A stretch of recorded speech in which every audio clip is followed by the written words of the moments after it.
When Senator Tim Kaine speaks up, it's usually because something fundamental is at stake. But this time, he's sounding the alarm on a claim that goes far deeper than politics. What he challenges here isn't just Marco Rubio's rhetoric, it's the very foundation of how rights work in a democracy. You state, and this is a quote from Secretary Rubio, our rights come from God, our Creator, not from our laws, not from our governments. I find that very, very troubling. I'm a devout person. I was a missionary in Honduras. We've got other devout folks in this room, Christian, Jewish, Muslim American. The notion that rights don't come from laws and don't come from the government, but come from the Creator, that's what the Iranian government believes. It's a theocratic regime that bases its rule on Shia law and targets Sunnis, Baha'is, Jews, Christians, and other religious minorities. And they do it because they believe that they understand what natural rights are from their Creator. So the statement that our rights do not come from our laws or our governments is extremely troubling. I think the motto over the Supreme Court is equal justice under law. The oath that you and I take, pledge to support and defend the Constitution of the United States, not arbitrarily defined natural rights. I'm a strong believer in natural rights, but I have a feeling if we were to have a debate about natural rights in the room and put people around the table with different religious traditions, there would be some significant differences in the definitions of those natural rights. You go on to say, I believe our country and our government is the best in the world and our strength comes from our enduring values. I believe that. But then you say, and you got to choose what to say in your opening testimony, these values aren't an endless list of quote rights. You put the quote around that to kind of demean the notion of rights that people create and change and form to meet their own needs or desires. These values aren't identity politics. They're the historic natural rights that we have as individuals pursuing life, liberty, and happiness in the world. Pursuing life, liberty, and happiness. The State Department's Human Rights Report has just struck out all references to the rights of LGBTQ people in countries and the way countries treat LGBTQ people. I mean, do they have a right to liberty? Do they have a right to life? Do they have a right to happiness? Senator Murphy pointed out that the Human Rights Report has taken out information about freedom of association, about freedom of expression, about exploitation of children, about prison conditions. These were all part of the human rights reports that have been done for years by the State Department. I think these are things that are connected to life, liberty, and the pursuit of happiness. They've now all been removed from the State Department's annual human rights report. And the notion that, well, we wanted to make it shorter or more readable just doesn't pass the laugh test with me and many others on this committee.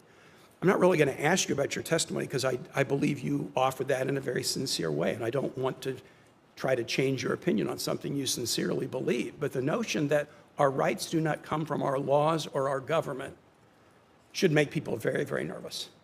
Because people of any religious tradition or none are entitled to the equal protection of the laws under the 14th Amendment. It shouldn't matter what their religious background is, what they think about God or the Creator, what their church affiliation is.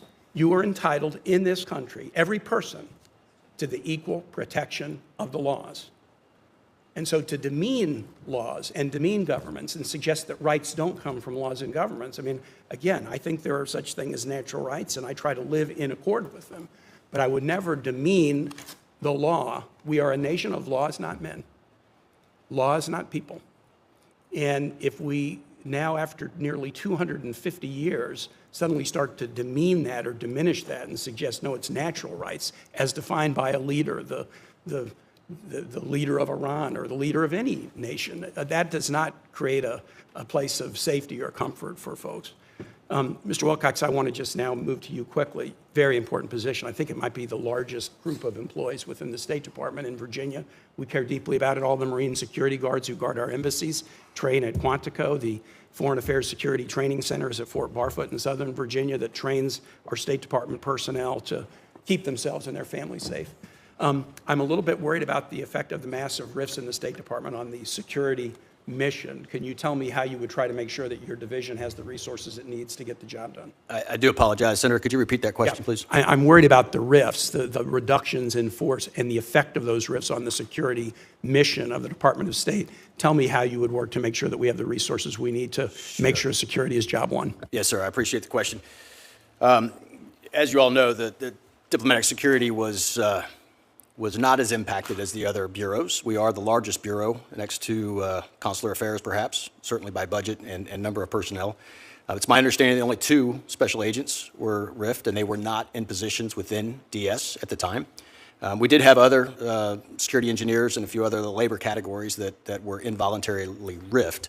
Once confirmed, I'm going to do a full assessment, as I said in my opening statement, of the resources, the personnel, and the infrastructure that I have to accomplish our 3 primary lines of effort, that being embassy operations, dignitary protection, and law enforcement investigations.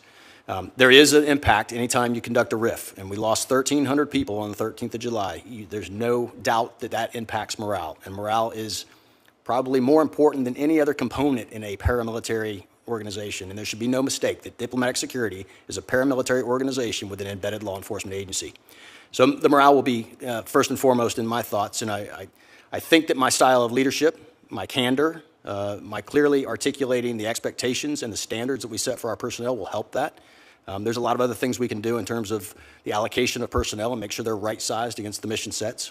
But it will be a key focus of mine, and I will focus keenly on what that impact has been, and I will be candid to the chain of command of what I understand that impact to be. Thank you very much. What we just witnessed in this hearing from Senator Tim Kaine isn't just the truth.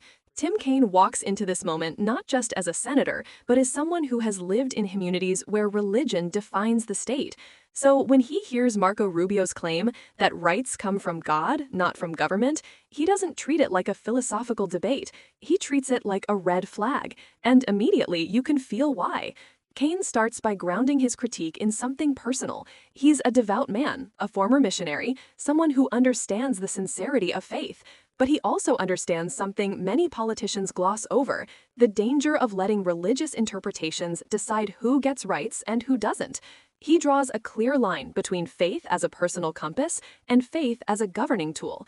And when he points to Iran, a nation where leaders justify oppression through divine authority, he's not being dramatic. He's giving a real-world example of what happens when a government decides that rights do not flow from the Constitution, the courts, or democratic oversight, but from the Creator as interpreted by whoever holds power.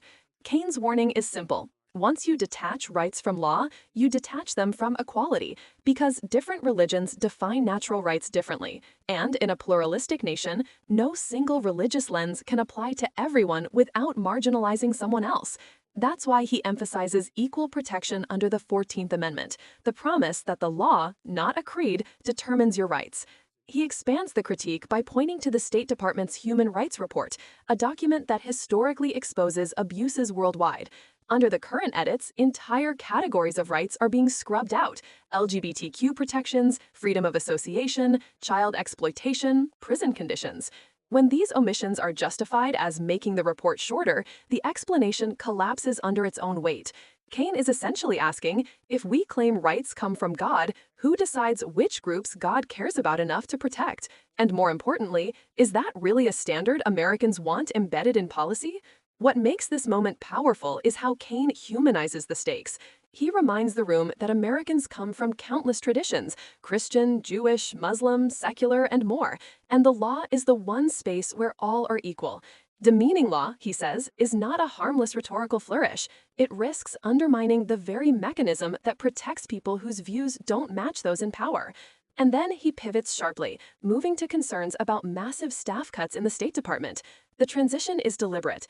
He's connecting a philosophical debate about rights to a real-world vulnerability. If institutions weaken, if morale collapses, if security divisions are understaffed, the country becomes less stable. Rights become even more fragile. It reinforces his central point. Rights are safeguarded by functioning institutions, not theological claims. When the security official admits morale has taken a hit and explains the structural challenges ahead, it adds another layer. A weakened bureaucracy struggling under political pressure is exactly the kind of situation where rights become less secure. Kaine's broader message echoes through this moment. The law protects people only as long as the institutions administering it remain strong, transparent, and grounded in constitutional principles. By the end, Kaine isn't just critiquing a statement from Rubio, he's offering a civics lesson wrapped in a warning. Rights rooted in religion can shift with leadership, interpretation, and ideology. Rights rooted in law, while imperfect, offer a shared foundation for every American, regardless of belief. This is why his speech resonated so widely. It wasn't about attacking faith, it was about defending a democratic structure where the rule of law, not the rule of creed, guarantees equality. And in a moment where political language increasingly blurs those lines, Kaine is reminding the nation how dangerous that drift can become. Call to action. If you believe rights should be universal, consistent, and protected by law rather than ideology, make sure your voice stays active, informed, and engaged. Democracy only works when its people uphold the values that keep everyone equal under the law. By the end, Kaine isn't just critiquing a statement from Rubio, he's offering a civics lesson wrapped in a warning. Rights rooted in religion can shift with leadership, interpretation, and ideology. Rights rooted in law, while imperfect, offer a shared foundation for every American, regardless of belief. This is why his speech resonated so widely. It wasn't about attacking faith, it was about defending a democratic structure where the rule of law, not the rule of creed, guarantees equality. And in a moment where political language increasingly blurs those lines, Kaine is reminding the nation how dangerous that drift can become.